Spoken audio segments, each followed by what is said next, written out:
ले लो सोन पापड़ी, ले लो सोन पापड़ी, लोहा टीना प्लास्टिक पेपर थरिया लोटा बर्तन।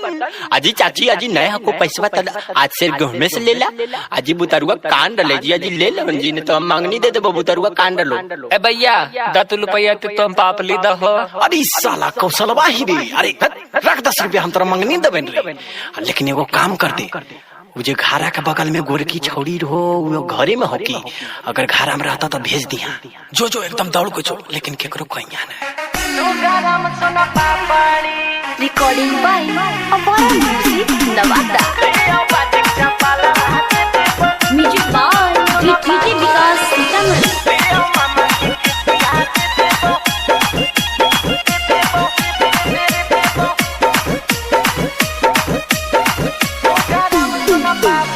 लाजो नहीं लागू हो तोरा, देखो ही खड़ी खड़ी एकदम बेलाज हो गई की गे। लाजो नहीं लागू हो तोरा, देखो ही खड़ी खड़ी। ले आओ बाजिक चपाला दे देबो, सोगरम सुन पापड़ी। ले आओ बाजिक चपाला दे देबो, सोगरम सुन पापड़ी। एक साथे चराबो हलिया पोखरिया में बकड़ी, एक साथे चराबो हलिया पोखरिया में बकड़ी। ले आओ मामा के किसिया दे देबो, सोगरम सुन पापड़ी। ले आओ फुटल डिब्बा दे देबो, सोगरम सुन पापड़ी।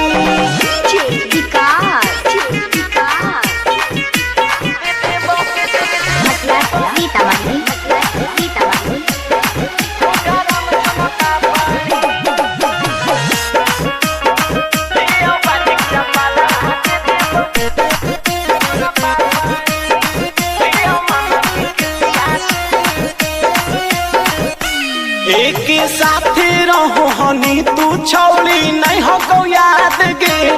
खाना बनाबो हनी तू हम काटो हलिए सलाद गे। ये सब बतिया सब भुला गई तू, हमरा सब पता है समझने।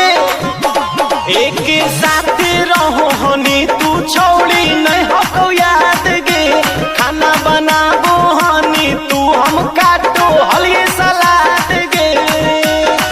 तोहरे चलते स्कूल में मार खा हलिए छोड़ी छोड़ी। तोहरे चलते स्कूल में मार खा हलिए छोड़ी छोड़ी। ले आ फुटल लोटा दे देबो, सोगरम सुन पापड़ी। ले आ लोहा टीना दे देबो, सोगरम सुन पापड़ी।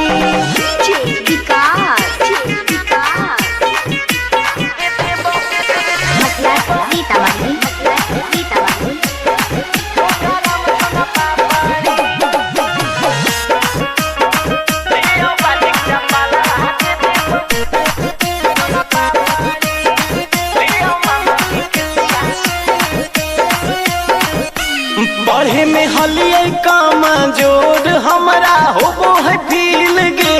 तू तो चढ़ो ही छौड़ी करवा हमरा है साइकिल गे।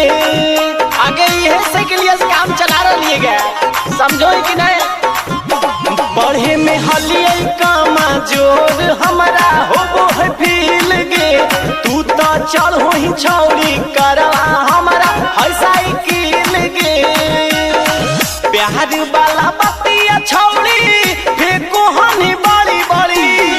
प्यार वाला बतिया छौड़ी फेंको हनी बड़ी बड़ी। ले आ मामा के केसिया दे देबो, सोगरम सुन पापड़ी।